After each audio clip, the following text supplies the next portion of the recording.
आपण नवीन असाल तर माझ्या अखिल तांबोळी क्लासेस या यूट्यूब चॅनलला सबस्क्राईब करा, बेल दाबून ऑल करा, म्हणजे आपण माझ्या चॅनलला ज्यावेळेस मी शैक्षणिक व्हिडिओ यूट्यूब चॅनलवर अपलोड करेल त्यावेळेस पटकन आपल्या नोटिफिकेशनमध्ये अधिक सूचना अपडेट आपल्याला मिळत राहतील.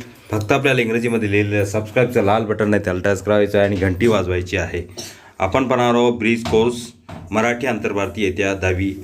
पिछले वीडियो में हमने देखे 1 से 60 तक ब्रिज कोर्स का दिन देखे. 8वें दिन पहली टेस्ट हो गया और इसके बाद में हम देख रहे हैं 9 से 15 तक ब्रिज कोर्स दिन देख रहे हैं. उसके बाद में 16वें दिन टेस्ट होगी और ये वीडियो आप आखिरी तक देखिएगा.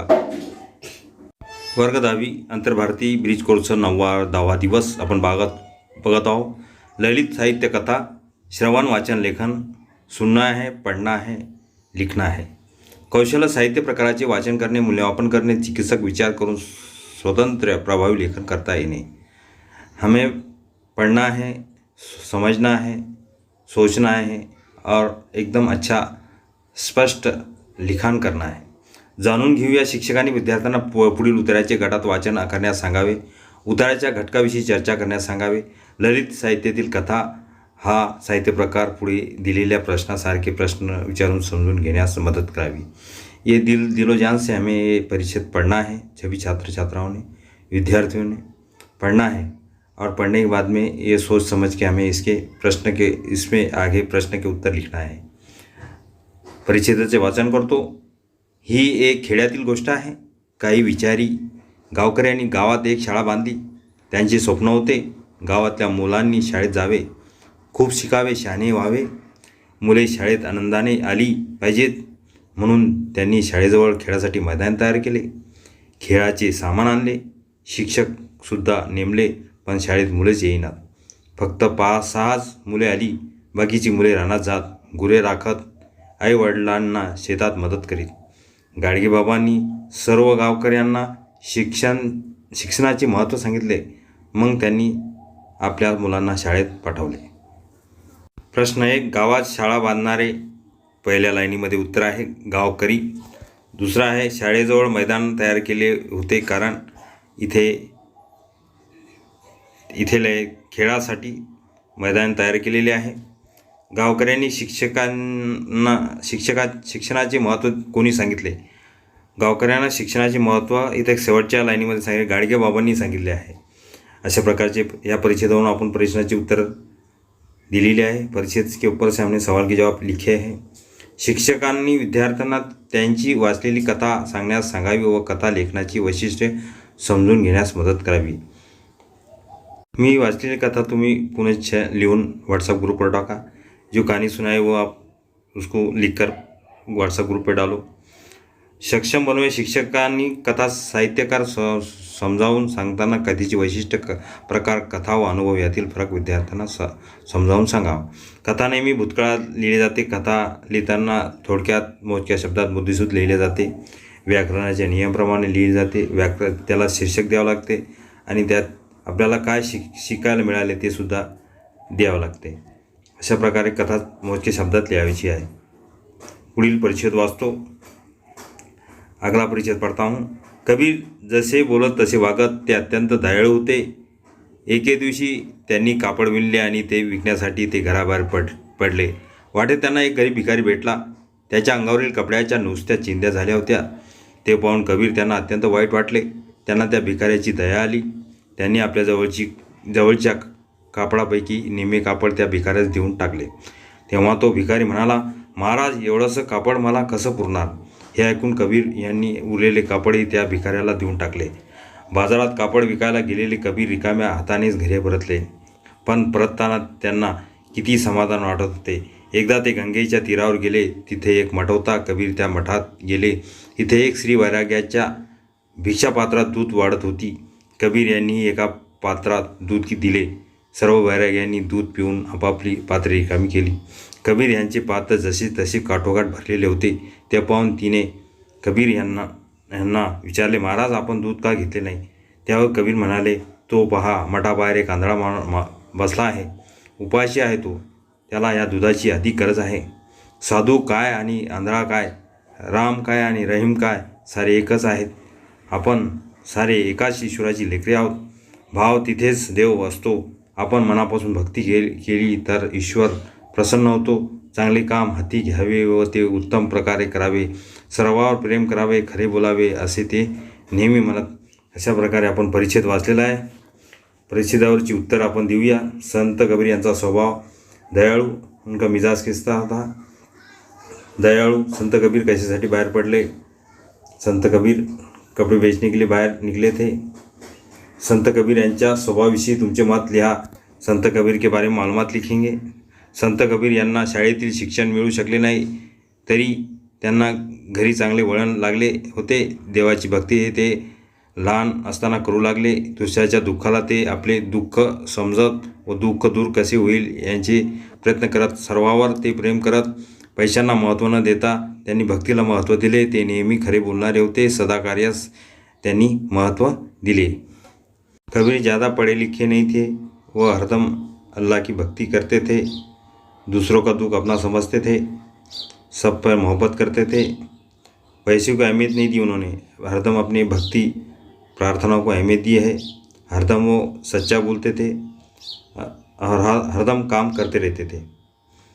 अशा प्रकारे आपण संत कबीर स्वभावाविषयी मत लिहिलेले आहे, बघितलेले आहे. शिक्षकांनी वरील गद्य उतार्याप्रमाणे विविध गद्य उतारे देऊन आकलन, स्वमत, अभिव्यक्ति या कृतीद्वारे साहित्य प्रकार समझून घेण्यास मार्गदर्शन करावे. इस तरह गद्य जो भी है उतारे हैं, पद्य के उतारे, ये सब आपने पढ़ना है किताबों में के, और उसके सवाल जवाब लिखना है, व्हाट्सअप ग्रुप पे डालना है. चला सराव करूया. आकृती पूर्ण करा. संत कबीर नेहमी म्हणत सर्वांवर प्रेम करावे आणि खरे बोलावे. सब पे मोहब्बत करना चाहिए और सच्ची बोलना चाहिए. चौकटी पूर्ण करा. मठाबाहेर बसलेली व्यक्ती, आंधळा, बैराग्याच्या भिक्षापात्रात दूध वाढणारी स्त्री, हे सुद्धा आपण इथे या परिच्छेदामधून उत्तर शोधलेले आहे. इस तरह जो पैराग्राफ में से हमने सवाल के जवाब यहाँ पर लिखे हैं. विद्यार्थ्यांना विविध कथा साहित्य कृती मिळवून यांचे वाचन करण्यास सांगा. विद्यार्थ्यांना तुम्हाला आवडलेली एखादी कथा स्वतः शब्दात मांडण्यास सांगणे. विद्यार्थ्यांना शब्दावरून कथा तैयार करण्यास सांगणे. इस तरह यहाँ पर अल्फाज दिए हुए वो अल्फाज में से कहानी तैयार करो, कथा तैयार करा आणि व्हॉट्सअप ग्रुपला टाका किंवा वैयक्तिक माझ्या नंबरवर टाकले चालेल.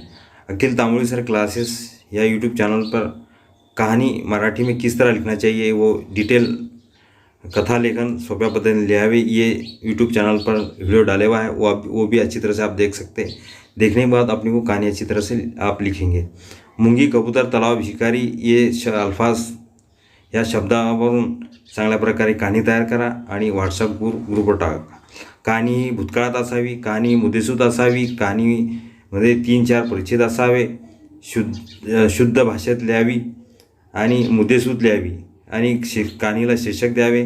तसेच कहाणीला आपल्याला काय शिक मिळते, कहाणीपासून आपण काय शिकलो हे सुद्धा लिहायला विसरू नका. हरदम कहानी जमाने माजी में होना चाहिए, मुद्दों पर होना चाहिए, ग्रामर के नियम से होना चाहिए. मुद्दों पर 3-4 परिच्छेद में लिखना चाहिए. उस पर उसको एक शीर्षक भी देना चाहिए और उससे क्या सीख मिलती वो भी लिखना है. इस प्रकार कहानी, ये जो मुद्दे दिए हुए पॉइंट अल्फाज दिए हुए 4, वो अल्फाज पे कहानी बनाकर आप व्हाट्सएप ग्रुप पे डालो. ब्रिज कोर्स सक्षम बनवूया. शिक्षकांनी खालील अभंग विद्यार्थ्यांना तालसुरात म्हणण्यास मदत करावी. शिक्षकांनी अभंग ह्या काव्य प्रकाराची संकल्पना दृढ होण्यासाठी सर्व घटक समावेश असा अभंग घेऊन विद्यार्थ्यांना गटात चर्चा करण्यास सांगावे. चर्चेनंतर विविध कृती देऊन काव्याच्या अनुषंगाने येणाऱ्या विविध घटकाविषयी अभंग या काव्य संकल्पनेचे दृढीकरण करावे. ये अभंग मैं गाता हूँ, आप भी छात्र छात्राओं ने ये अभंग को गाना चाहिए, कोशिश करना चाहिए और ये अभंग समझना चाहिए.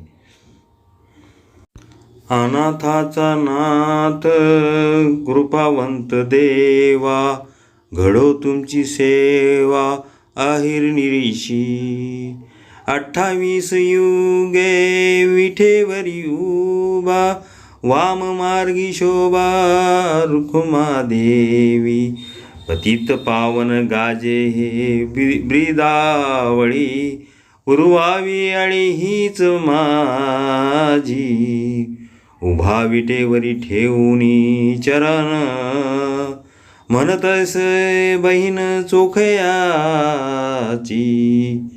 अशा प्रकारे आपण अभंग इथे गायलेले आहे. आपण सुद्धा अभंग गा, प्रयत्न करा गाण्याचे. आप भी अभंग को गा सकते हैं और कोशिश कर सकते हैं गाने की. अनाथाचा नाद हा अभंग आपण गायलेला आहे. अभंगाची मध्यवर्ती कल्पना संत निर्मळा यांनी अभंगात अनाथाचा नाद असलेल्या व पतितांचा उद्धार करणाऱ्या परमेश्वराच्या श्री विठ्ठलांच्या कृपावंत रूपाचे वर्णन निर्मळ शब्दात केले आहे. जो विठ्ठल है देव, उसके बारे में इस अभंग में बताया हुआ है. तुमच्या आवडीच्या संताविषयी थोडक्यात लिहा. माझे आवडते संत आहे संत तुकाराम. हे माझे अत्यंत आवडीचे संत आहे. उत्कृष्ट भक्ती, भानुगिरीवर कडक शब्दात प्रहार ही त्यांच्या अभंगाची वैशिष्ट्य आहे. लहानपण देगा देवा, मुंगी साखरेचा हरावा, अशक्य हे ते शक्य करिता सायास. कारण अभ्यास तुका म्हणे, जे का रंजले गांजले त्यासी म्हणे तो आपुले. तोची साधू ओळखावा, देव तोची जाणावा. अशा हजारो सुवचनाच्या संत तुकारामांनी जनतेला शिकवण दिली. त्याचे अभंग जनसामान्यांना नेहमी प्रेरणादायी ठरतात. त्यांचे अभंग मला जीवनामध्ये चांगले जीवन जगण्याचा आधार देतात. संत तुकाराम में बहुत ही अच्छे संत थे. उन्होंने भानुगिरी पर बहुत कड़क अल्फाज में टीका की हुई है और अच्छा बहुत सारा अच्छी तरह से हमें शिक्षा उन्होंने दी है और एक प्रेरणा में हमें दी है. जीवन में किस तरह ज़िंदगी गुजारना उसके बारे में बताया है. हमें संत तुकाराम महाराज ने ज़िंदगी जीने का सहारा सिखाया है. उसके बाद में आपण बघूया शिक्षकांनी विद्यार्थ्यांना अभंगाच्या आधारे पुढील प्रमाणे कृती सोडवण्यास द्यावी. अनाथाचा नाद, कृपावंत देवा, ज्याची कोणीच नाही, एक कृपाळू देवा, माझ्याकडून तुझी सतत सेवा करू दे. जिसका कोई नहीं है, मैं ऐसे उसकी मदद मेरे से होने दे. घडू तुझी सेवा अरनिशी. 28 युगे विठेवरती उभा, वाममार्गी शोभा रुक्मा देवी. विठ्ठलाच्या डाव्या बाजूला त्याची पत्नी रुक्मिणी तुला शोभते आहे. 28 विटेवर युगे आहेस. भक्तांसाठी तू पंढरपूर क्षेत्र रुक्मिणीचे स्थायिक झाला आहे. पंढरपूरला रुक्मिणीसह तिथे स्थायिक झालेले आहे विठ्ठल आणि त्यांची तिथे मूर्ती पंढरपूर तिथे त्यांची विठेवर ते उभे आहे. पंढरपुर में विठ्ठल और रुक्माई की वहाँ पर मूर्ति है और वो वहाँ पर खड़े हुए दिखाई दे रहे हैं पंढरपूर में. पतित पावन गाजे ब्रिदवळी, पुरवावी आळी हीच माझी. पतित पावन करून घेण्याचा तुझा जो बाणा आहे, वसा आहे, मलाही ते पावन करून घ्यावे माझी आंतरिक इच्छा आहे, असा माझा हट्ट आहे. मुझे तू पाले यही मेरा अरमान है. उभा विठेवरी ठेवूनी चरण म्हणतेसे बहीण चोखयाची. चोखामेळा यांची जी धाकटीबाई निर्मळा तुला विनवते आहे की विटेवर उभे असलेले तुझे समचरण तुझ्या पावलांनी मला सदैव दर्शन घडू दे. चोखामेळा जो है उसकी छोटी बहन है, वहाँ पर वो खड़ी हुई है निर्मला, उसका नाम है. विटेवर खड़े हुए असलेले समचरण तुझ्या पावलांनी तुझे हरदम मुझे दर्शन होने दे. इस तरह उस चोखामेळी की बहन वहाँ पर कहती है. अनाथाचे नाद, त्याचे आपण प्रश्नाचे उत्तर सोडत आहोत. सवाल के जवाब लिख रहे हैं. शब्दांचे अर्थ सांगा. कृपावंत शब्दाचा अर्थ आहे कृपा करणारा. अनिशी याचा अर्थ आहे सतत कायम. पुढील ओळीचा अर्थ स्पष्ट करा. अर्थ मतलब देख रहे हैं हम. 28 युगे विठेवर उभा. एक युग एका शतकाचे अशी 28 युगे श्री विठ्ठल विठेवर पंढरपूर श्रीच्या विठेवर भक्तासाठी उभा आहे असा अर्थ आहे. एक एक साल 100 साल का है. ऐसे 28 साल से जो विठ्ठल वहाँ पर खड़े हुए हैं भक्ति के लिए, प्रार्थना के लिए. वाम भागी शोभा रुक्मा देवी. डाव्या बाजूला श्री विठ्ठलाची पत्नी रुक्मिणी, त्यांचे रुक्माई असे नाव आहे. और डावी बाजू से विठ्ठल के बाजू वहाँ पर खड़ी हुई है, उसका नाम रुक्माई है. मराठीचा 11वा आणि 12वा ब्रिज कोर्स दिवस आपण बघत आहोत. श्रवण वाचन लेखन सुनना है. पढ़ना है, लिखना है. विविध साहित्य प्रकाराच्या ध्वनिफिती समजपूर्वक ऐकता येणे, गाणी, कविता, समूह गीते, स्वराघातासह म्हणता येणे, आपले विचार व्यक्त करण्याचा प्रयत्न करणे, साहित्याचे समजपूर्वक वाचन करून त्याचा आस्वाद घेता येणे. जो भी गाने कविता है हमें उसकी जो ऑडियो है हमको सुनते आना चाहिए, और जो गीत हम समूह गीत है जो भी नज़म है वो हमको गाते आना चाहिए और उसको समझना चाहिए, उसका खुशी हमें गाने की लेनी चाहिए. संकल्पना पद्य जाणून घेऊया. शिक्षकांनी खालील अभंगाप्रमाणे एखादा अभंग घेऊन विद्यार्थ्याशी या काव्य घटकाबाबत चर्चा करावी किंवा गटात चर्चा करण्यास सांगावे. विद्यार्थी अभंग व इतर कविता यातील फरक सांगू शकतात का ते सांगून घ्यावे. अभंग कविता समझण्यास सोपे असते, नज़म समझने में सोपी रहती है, लेकिन अभंग ये इसमें से अभंग मुश्किल जाता है. इस संस्कृत में से ये अल्फाज लिए हुए इसलिए समझने बहुत मुश्किल जाता है. अपन अभंग मी सर्वप्रथम गातो, अभंगाचे गायन करतो. भाऊ हा कनवाळूनी, भाऊ हा दयाळू, जाने लळा पाळू भाविकांचा, जातवीत गोदन पाहिची काही, घालवी ही पायी मिठी उगी, न मागता भारी आपे आप होतो, न मागता भारी आपे आप होतो, भाविकांशी देतो भुक्ती मुक्ती, चोका म्हणे ऐसा लागवी श्रीहरी, भव भय वारी दर्शने. अशा प्रकारे आपण इथे संतवाणी भाऊ ह्या दयाळू या अभंगाचे गायन केलेले आहे. अर्थ बघूया. भाऊ हा कनवाळूनी, भाऊ हा दयाळू, जाने लळा पाळू भाविकांचा. परमेश्वर हे बहुत ममतालू है, खूप दयाळू आहे. तो भक्ताचे मन जाणतो, तो त्यांच्यावर खूप प्रेम करतो. परमेश्वर एक बहुत ममतालू है, माया वाला है. वो जो भी भक्त है उनके दिल को जानता है और उन पे बहुत मोहब्बत करता है. जातवीत गोत न पायीची काही, घालावी हे पायी मिठी उगी. जातपात, राणीमान, गोत्र, घराणे यात काही भेदभाव परमेश्वर करत नाही. कोणत्याही भक्ताची निमूटपणे परमेश्वराच्या चरणांनी मिठी मारावी, त्याच्या चरणी लीन व्हावे. परमेश्वर सर्वांवर समान प्रेम करतो. ये परमेश्वर जो है अल्लाह, ये सब पे एक सा ये फ़र्क नहीं करता है, सबसे मोहब्बत सरीकी करता है. जात पात, गोत्र, घराना ये परमेश्वर के पास में नहीं होता, सबको परमेश्वर लेके चलता है. न मागता आभारी आपे आप होतो, भाविकांशी देतो भुक्ती मुक्ती. परमेश्वर भक्ताकडे कशाची मागणी करीत नाही, उपचार मागत नाही, कधीही काहीही न मागता परमेश्वर भक्तावर आपोआप कृपामय छत्र धरतो. भक्तांना ह्या जगण्यापासून मोक्ष देतो, जगण्याची भोगही शिकवतो. भगवान उल्टा किसको कुछ भक्तों को कुछ मांगता नहीं है, उल्टा सबको वो आशीर्वाद देता है. चोका म्हणे ऐसा लागवी श्रीहरी, भव भय वारी दर्शने. संत चोखामेळ म्हणतात, असा परमेश्वर प्रेमाळ व कृपाळू आहे, किंवा केवळ परमेश्वराच्या दर्शनाने व भावसागराची ह्या संसाराची भीती निघून जाते. संत चोखामेला कहते हैं कि परमेश्वर मोहब्बत वाला है, दयालु है, और परमेश्वर के जो दर्शन लेते हैं तो उस सब लोगों का संसार की जो डर है वो निकल जाता है. अशा प्रकारे आपण संतवाणी भाऊ हा दयाळू याचा भावार्थ बघितलेला आहे. हमने इसका मतलब देखे. आता प्रश्नाचे उत्तर आपण देऊया. ह्या अभंगातून मिळणारा संदेश: परमेश्वर हा सर्वांसाठी समान आहे. भेदभाव न करता परमेश्वर भक्ताकडून काही न मागता संसारापासून मुक्ती देतो. अभंगातून आपल्याला हा असा संदेश मिळतो की आपण जीवन जगताना आपण कोणाशी भेदभाव न करता जीवनात आनंदाने राहावे, हा संदेश मिळतो. हम जिंदगी में गुजारते वक्त हम किसी से भेदभाव मत नहीं करना चाहिए, ज़िंदगी में खुशी से अपनी ज़िंदगी गुजारना चाहिए. ये सीख हमें ये अभंग से मिळती आहे.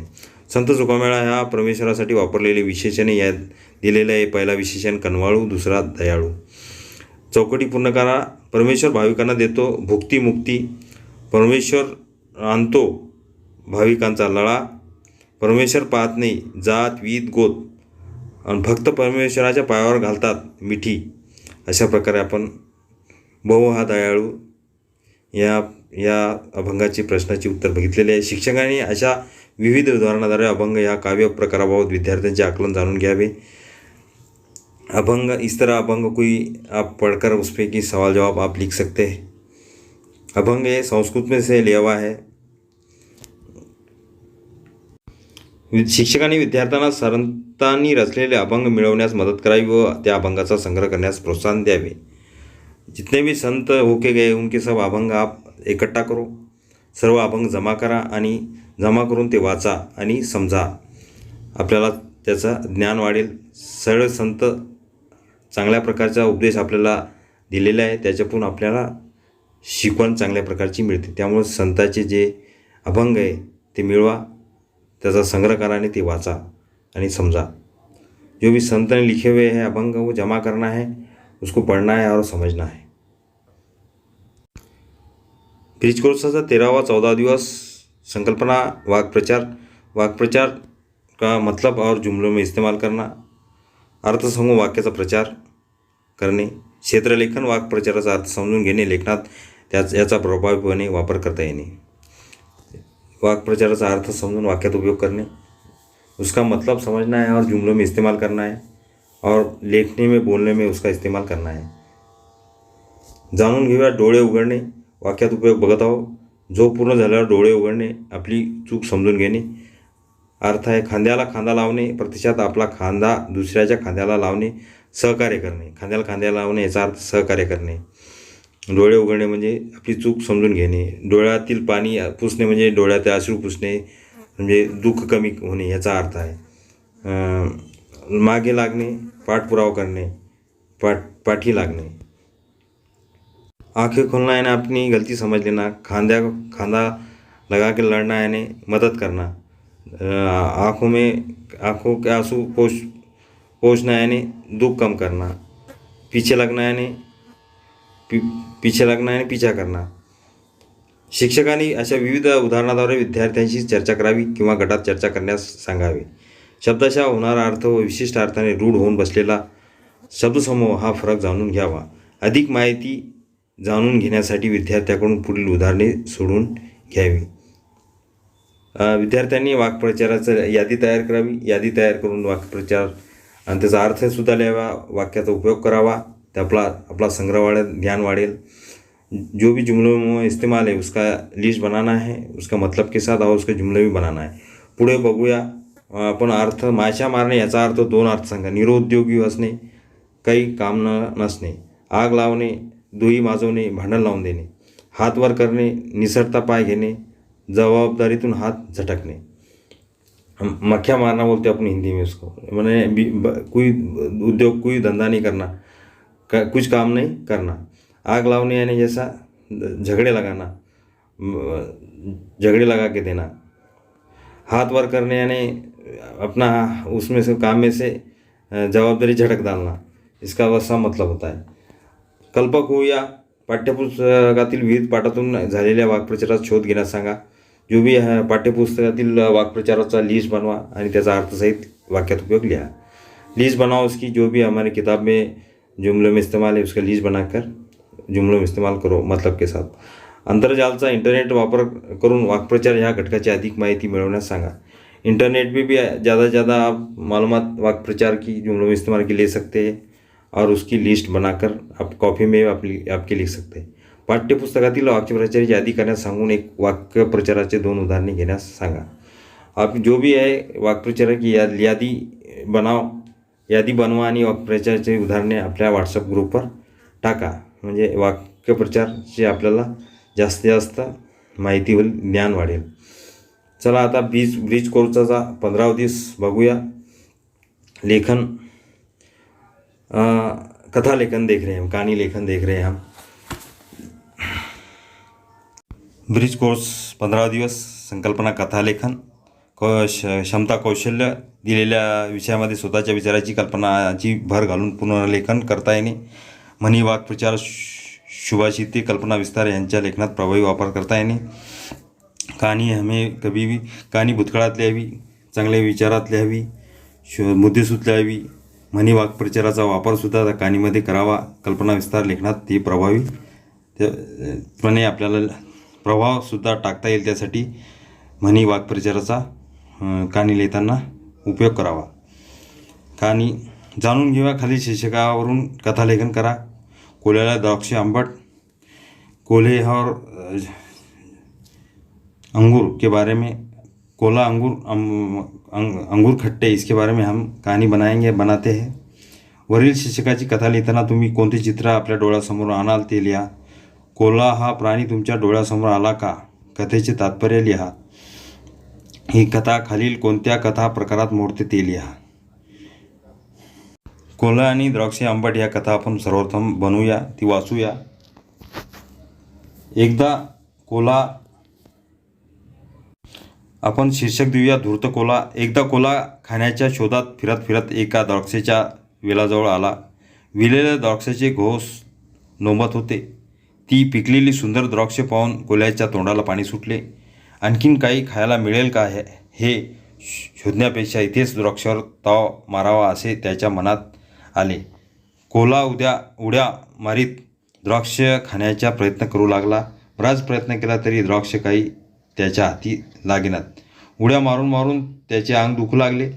तो बाजूला झाला आणि म्हणाला, नाही तरी मला नकोस ही ती द्राक्ष. कच्ची, हिरवीगार आणि आंबट आहेत. ज्या कोणाला हवी असेल ती त्याच्यासाठी मी ती तशीच ठेवून जातो. इस तरह कोल्हा और जो अंगूर है इसके बारे में हमने कहानी देखी है. इस तरह एक दिन कोल्हा फिरता है, घूमता घूमता एक दिन उसको बहुत भूख लगती है और देखता है अंगूर, वहाँ पर अंगूर की बाग है. अंगूर के बाग में जाता है और उसे लगता है कि अब अपन ने अंगूर खाना है.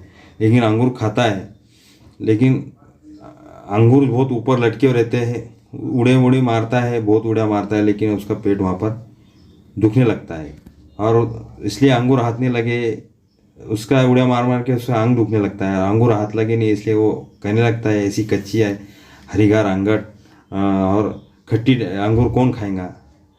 ऐसे ये अंगूर मैं यहाँ दूसरों को छोड़ के चल जाता. ऐसा वो ये कहानी कोल्हा और अंगूर की हमने देखे. आता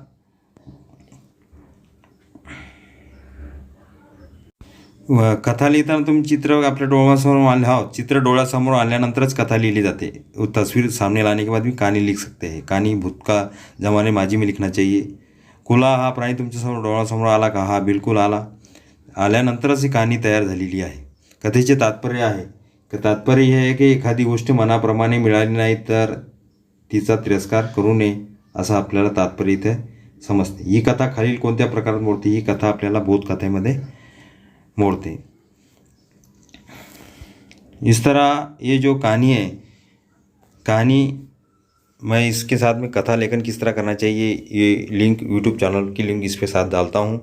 आपको कहानी किस तरह लिखने का तरीका मराठी में इसमें बताया हुआ है.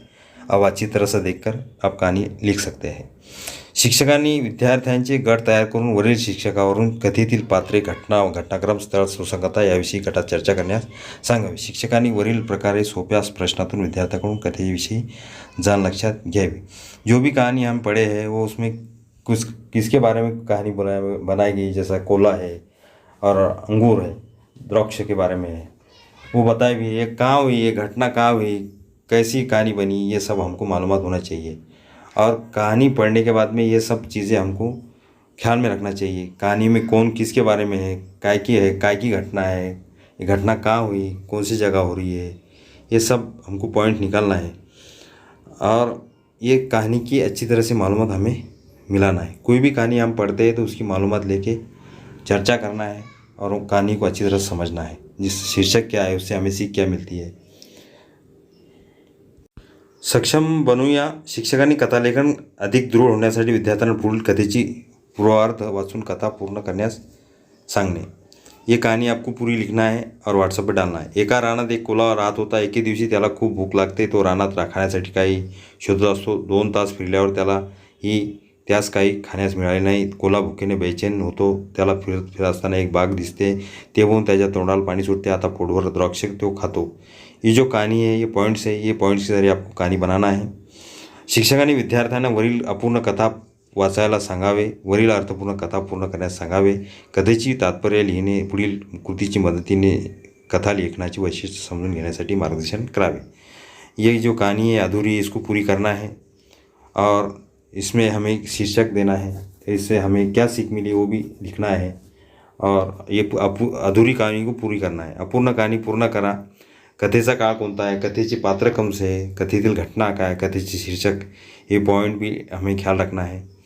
ये कथा कौन से भूतकाल में लिखना है, कथे में कौन कौन पात्र है, जैसा दक्ष और कोला है, ये 2 पात्र है.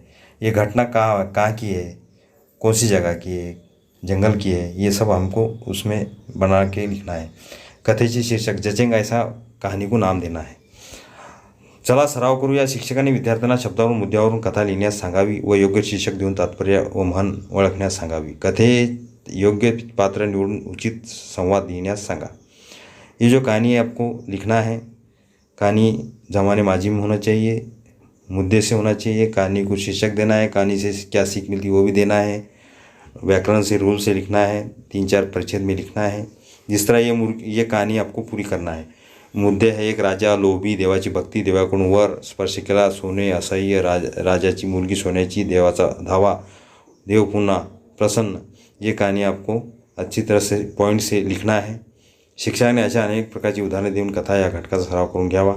ये कहानी आपको लिखना है और लिखकर व्हाट्सएप ग्रुप या मेरा जो नंबर है उस पर डालना है ताकि आपको कहानी अच्छी तरह से लिख कर आएंगे. वकील तांबुली सर क्लासेस यूट्यूब चैनल पर कहानी किस तरह लिखना है ये भी वीडियो है, वो भी मैं ये वीडियो के साथ डालूंगा. आपको अच्छी तरह से कहानी लिखने में मदद हो सकती है. शीर्षकावरून कथा लिहा. उदाहरणार्थ जसे करावे तसे भरावे. कथाबीजानुसार कथा लिहा. प्रसंगावधान. अपूर्ण कथा पूर्ण करा.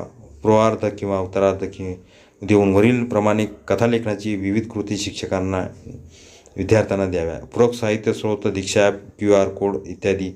ये QR कोड दीक्षा ऐप से भी आप ये सिलेबस देख सकते हैं, मदद देख सकते हैं. कहानी शीर्षक की जो भी दिया है, नाम दिया है, उसके ज़रिए भी कहानी बनाना है. कथाबीज से भी कहानी बनाना है. अधूरी कहानी वो पूरी करना है. ये सब कहानी अच्छी तरह से कहानी भूतकाळात ज़माने माजी में लिखना है, अच्छी लिखना है, व्याकरण से रूल से लिखना है और पॉइंट से लिखना है, शीर्षक देना है और उससे क्या सीख मिलती है वो भी देना है. पॉइंट से लिखो, मुद्देसूद लिखो और कहानी में अच्छी तरह से आपको मार्क मिल सकते हैं. 9 ते 15 दिवसाच्या ब्रिज कोर्सनंतर आपल्याला 16 दिवसी टेस्ट देना है. टेस्ट चाचनी द्यायची है, टेस्ट देना है. वो टेस्ट इस तरह होंगी, 10 मार्क की होंगी. सेतु अभ्यासक्रम चाचनी नंबर 2, 9 से 15 तक जो भी हमने दिन शीत अभ्यासक्रम पढ़ा है उसके बारे में टेस्ट होगी. पुढील कवितेच्या आधारे सूचनेनुसार कृती करा. अभंगात प्रवेशासाठी वापरलेले विशेषणे आहे इथे. मी तुम्हाला शिकवलेले आहेत तरीसुद्धा सांगतो. एक कनवाळू, दुसरा दयाळू आहे. भाविकांना लळा देणारा परमेश्वर जाणतो भाविकांचा लळा. अशा प्रकारचे लिहायची ते. व्याकरण घटकावर आधारित आहे. खालील वाक्य प्रचाराचा अर्थ सांगून वाक्यात उपयोग करा. कान देऊन ऐकणे म्हणजे याचा अर्थ होतो लक्षपूर्वक ऐकणे. जुळवा वाक्यप्रचार अर्थ मुकाबला करणे, त्याचा उत्तर आहे सामना करणे. चैन न पडणे म्हणजे अस्वस्थ होणे. अशा प्रकारे. आणि इथे कहाणीसुद्धा या ठिकाणी लिहायची. पुढील मुद्द्याच्या आधारे गोष्ट लिहा. कोला विहिरीत पडतो, गारडतो. एक बोकड विहिरीत डोकावतो. कोला सांगतो पाणी गोड आहे. बोकड विहिरीत उतरतो. बोकडाच्या पाठीवर चढून कोला बाहेर वाढवतो. तात्पर्य. ये कहाणीसुद्धा आपल्याला लिहायची आहे. अशा प्रकारे आपल्याला 10 मार्काचा टेस्ट इथे द्यावायचा आहे. 10 मार्क का हमें ये टेस्ट देना है. आपल्याला हा व्हिडिओ आवडला असेल तर आपण माझ्या चॅनलला सबस्क्राईब करा, लाईक करा, कमेंट्स करा, शेअर करा.